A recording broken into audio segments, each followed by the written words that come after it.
Hi, it's me again, Micah. This is Wellspring Week 9. We're continuing our exploration of integrity, or living a life worthy of our calling. In 1 Kings chapter 9, God speaks to Solomon and he tells them, if you walk before me in integrity of heart and uprightness, I will establish your throne. This principle of God establishing someone's throne or establishing their dominion.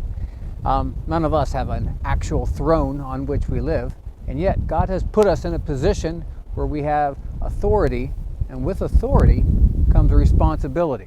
We can boil everything down to the smallness of a home or our possessions. If you think of your room and being responsible for your own room and taking care of it, you can think of that to a degree of a level of dominion and therefore something of a throne.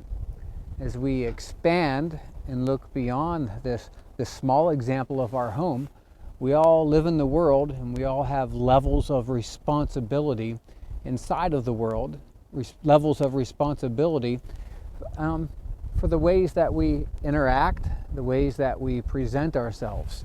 As we think specifically about your work in sports, the way that you behave on the court or the way that you behave in the midst of the game, the ways that you treat other people, the ways that you treat your coach, the ways that you treat the referees.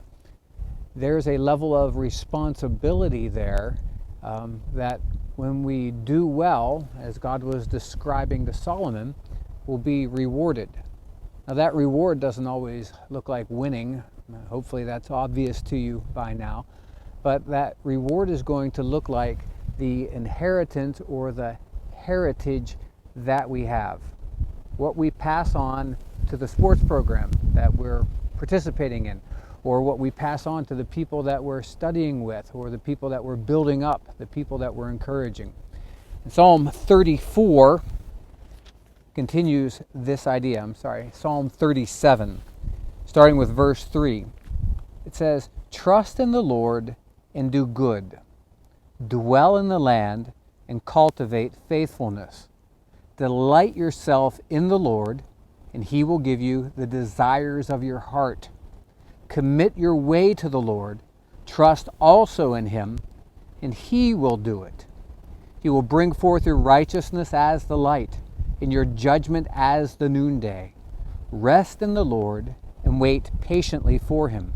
If we move on to verses 25 and 26, we see that the one who has integrity of heart, who's living this out in their lives, it says their descendants will be a blessing. That person's called righteous.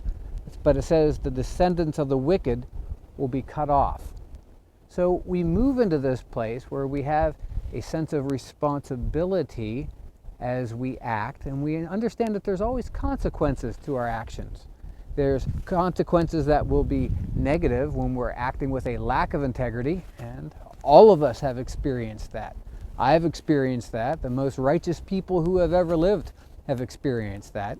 And we've also experienced that there's a benefit, there's also consequences, things that happen when we're acting with integrity. And sometimes we see those immediately. Sometimes it takes a long time for those things to unfold. But we understand that God looks and that he sees, that he has given us his word to show us the ways to live in accordance with life, the ways to live in accordance with righteousness, that there are consequences. Now, all of us have to learn as Christians that we are going to fall short.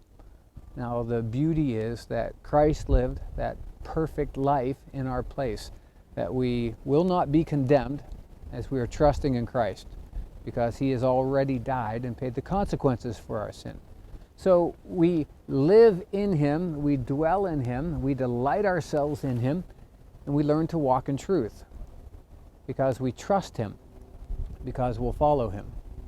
I'm inviting you to experience the effects of living in integrity by making the Lord your delight, by trusting in Christ and following him.